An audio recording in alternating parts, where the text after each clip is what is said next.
গৌৰীপুৰত পৰকীয়া প্ৰেমক লৈ উত্তেজনা।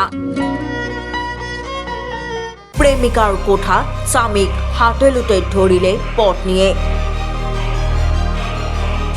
3 বছৰীয়া অবৈধ সম্পৰ্কৰ অভিযোগ।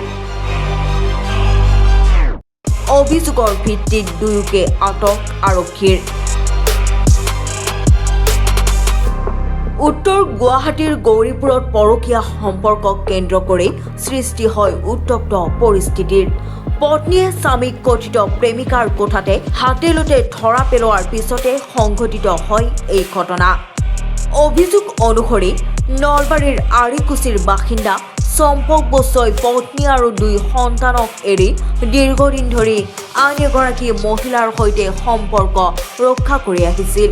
এই লৈ পত্নীক শাৰীৰিক আৰু মানসিক নিৰ্যাতন চলোৱাৰ অভিযোগ উত্থাপন হৈছে।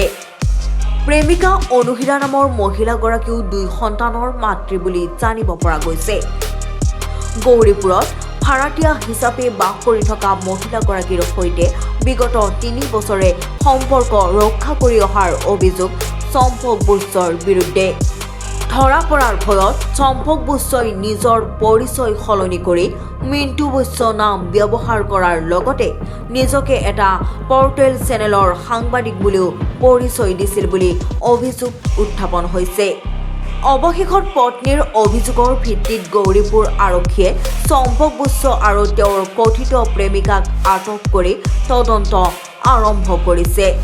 মোক হৰাই গৈছে অশান্তিতে মানে কি হৈছে মই নিজে গম নাপাওঁ।